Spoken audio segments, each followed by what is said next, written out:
much for being part of this. I'm 48 years old. I've known Randy for 40 of those 48 years, so he truly is the oldest friend I have on the planet. It means a lot for me to have him be part of this. My brother Tom is here. He's in the back. These really are like brothers. But he's a great brother and a great friend. My daughter Callaway, who is getting ready to start her second year at Penn State, is here. And of course, my lovely wife Karen.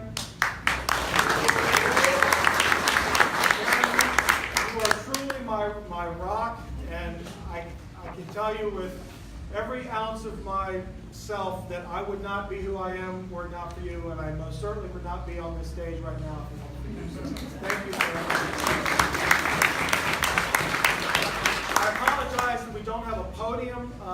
We decided that we were going to, in exchange for not having a podium, we were going to have beer. We thought that Homer Simpson would be approving of that sort of transaction, so we're going to do our best here.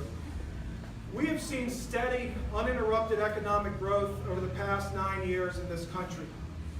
Yet many Americans, including thousands in the 8th District, are not sharing in this bounty. In fact, in the past 40 years, the cost of living in real dollars has increased by an estimated 30%, including health care costs that have risen sixfold, and higher education costs that have grown by a whopping 1,000%. And while it costs more to live and thrive in America, real wages have remained stagnant for over 4 decades. Working class Virginians, including many in our district, are being left behind. We can and we must do better as a party and as a government to ensure people have the opportunity to advance their careers, to own homes, to save for their children's education, and to provide security for themselves and their families. It starts with infrastructure, specifically broadband. Communities that lack access to affordable, high-speed internet cannot attract new businesses and are significantly limited in the quality of their schools and their health care. Through government grants and private-public partnerships, we can expand broadband coverage, laying the foundation to economic recovery and opportunity. We must close Virginia's digital divide, and we must do it now.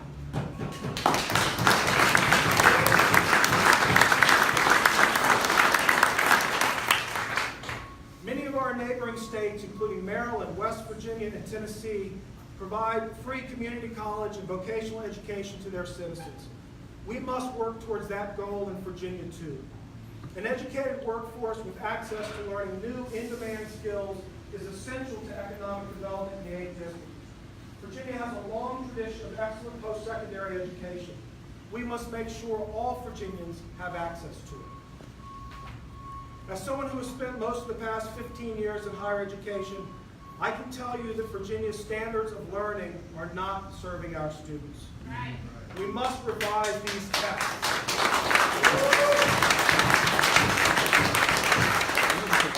We must listen to business leaders who tell us that communication, critical thinking, and problem solving are the skills they are looking for, and not the ability to memorize and regurgitate facts. We must move away from a one-size-fits-all model of education and allow teachers to do what they do best, which is teach.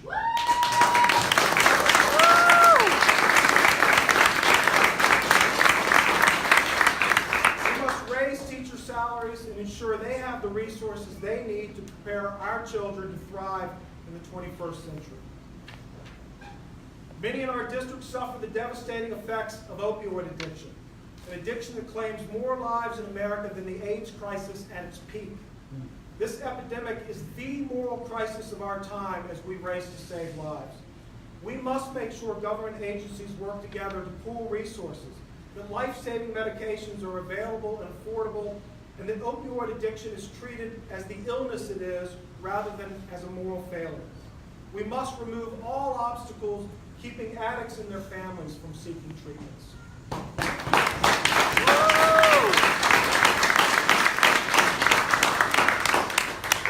All of us in the Roanoke and New River Valleys are aware of the weekly fatalities that occur on the stretch of Interstate 81 that cuts through our region. As a parent, and I know I speak for many of you, I get a knot in my stomach every time my daughter Callaway drives on this highway. If elected, I will push to both expand 81 from Dixie Caverns to Botetourt, as well as study rail options that take trucks off the highway.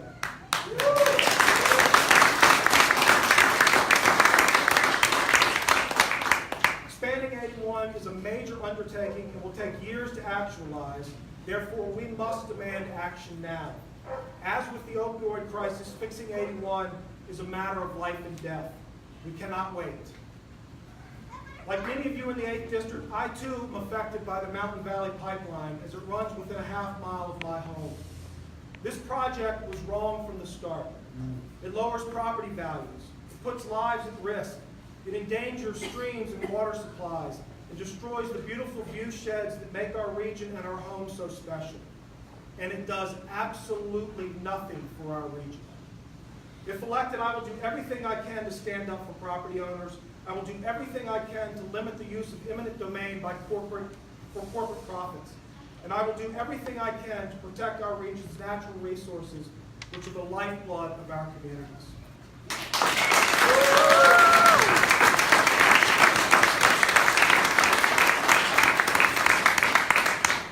In 2009, when I ran for this seat, I was criticized for saying I believe access to basic health care is a fundamental right in this country. I can assure you that in the subsequent 9 years, I have only grown in that conviction. If elected, I will fight to make sure all Virginians have access to affordable health insurance and that they cannot be denied coverage due to pre-existing conditions. Affordable health care is an economic development issue, a quality of life issue, and it's a moral issue.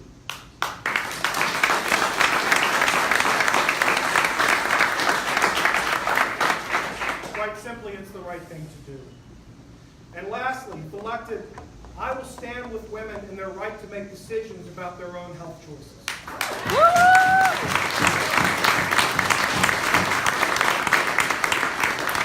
I will stand with women in their fight to receive equal pay for equal work and in their struggle to live and work free of harassment. I am grateful for the courage and the tenacity of the Me Too movement. I am grateful for those on the front line every day working to make sure my daughter will have all the same opportunities and protections she would have if she were my son. I pledge to you that where I can lead on this front, I will. But know that I am committed to following women's lead in this struggle and supporting their efforts where they think I can be helpful. This movement is transforming our country, making us better, making us stronger, and I'm grateful.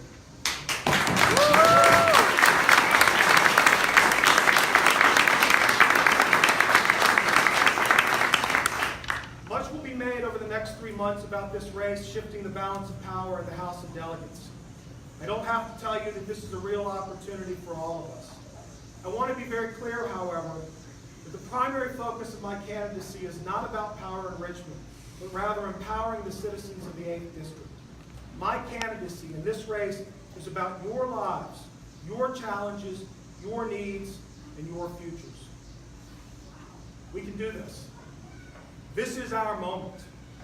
If we are willing to work every day to spread the word about this race, to share with our friends and neighbors what we stand for and how our policies will strengthen their lives, if we give our time, and yes, financial support where possible, we can do this.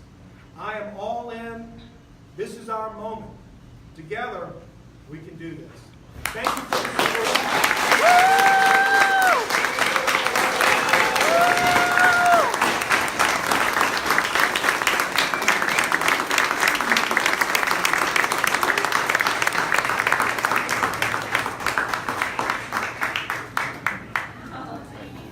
Ladies and gentlemen, it's my pleasure to introduce Steve McGraw, Circuit Court of Roanoke County.